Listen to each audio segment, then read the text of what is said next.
जय सिया राम। कुछ मित्रों ने ऐसा कहा था कि उन्हें ज्योतिष का थोड़ा सा ज्ञान लेना है, लेकिन यह संभव नहीं हो पाया है कि हम सब लोग एक जगह रह करके उसका अध्ययन कर सकें, उसे जान सकें। इसलिए यह एक छोटा सा प्रयास है। तो आज श्री गणेश करते हैं। पहले यह जानते हैं कि ज्योतिष शास्त्र क्या है। तो मुंडकोपनिषद में एक श्लोक आया है, तव कपोथ पठ्यते ज्योतिषामयनं चक्षुर्निरुक्तं श्रोत्रमुच्यते शिक्षा घ्राणं तु वेदस्य मुखं व्याकरणं स्मृतं तस्मात् सांगमधीत्यैव ब्रह्मलोके महीयते। मुंडकोपनिषद में इस श्लोक के अनुसार कहते हैं कि वेद के 6 अंग हैं, उन्हीं 6 अंगों को शास्त्र कहते हैं। तो शास्त्र भी 6 हुए। जब वेद के 6 अंग हैं, उनकी संख्या 6 है, और उन्हीं अंगों को शास्त्र कहते हैं, तो शास्त्रों की भी संख्या 6 हुई। उन 6 शास्त्रों में से एक शास्त्र है ज्योतिष शास्त्र। तो वो कह रहे हैं कि छंदः पादौ तु वेदस्य हस्तौ कल्पोथ पठ्यते ज्योतिषामयनं चक्षुः।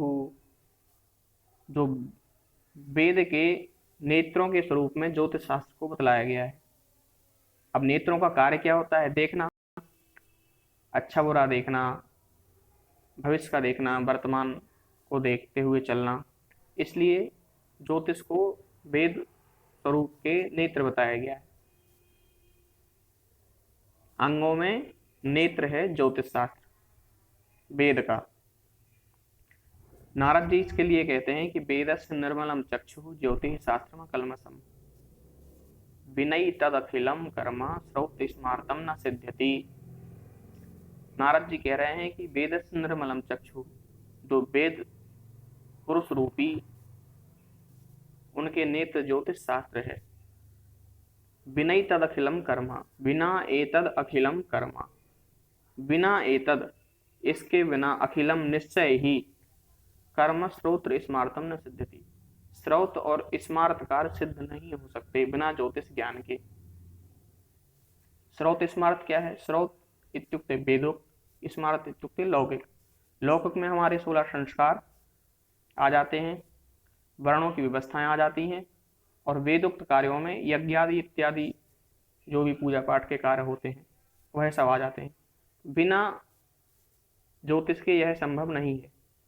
इसके बिना ना तो मुहूर्त निकालना संभव है, शुभ अशुभ का ज्ञान करना भी असंभव है।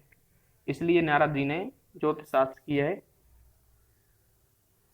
व्याख्या की। किसी और ने भी ज्योतिष शास्त्र की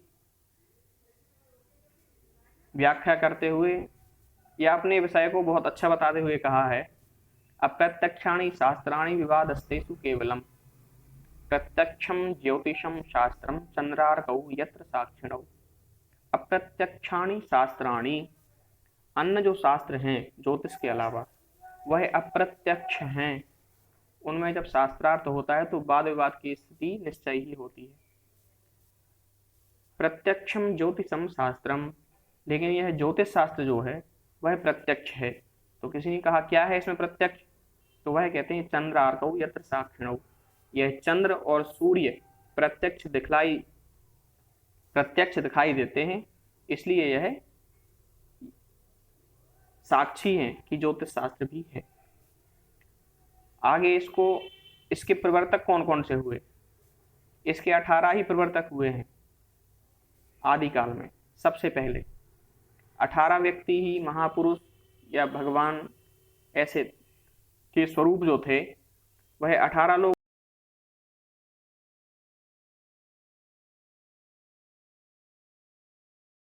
ही ऐसे महो व्यासो वशिष्ठोत्रि पराशरा कश्यपो नारदो गर्गो मरीचिर मनुरंगिरा लोमसः पौलुसश्चैव च्यवनो यवनो भृगुः सौनकोष्ठादशश्चैते ज्योतिष शास्त्र प्रवर्तका।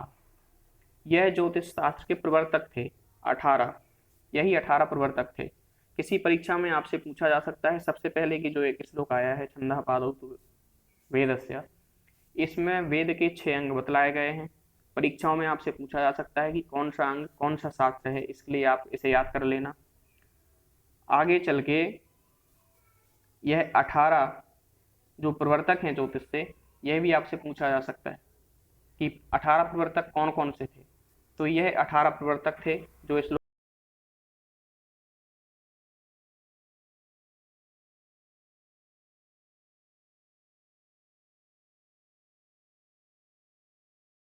नारद संहिता में कुछ और आया है, किसी और संहिता में कुछ और आया है, इसका प्रमाण तो नहीं अच्छे से दे सकता मैं। तो यही आया है कि यह 18 प्रवर्तक थे, इन्हें भी आप याद कर लें, ज्यादा अच्छा होगा। जय सिया राम।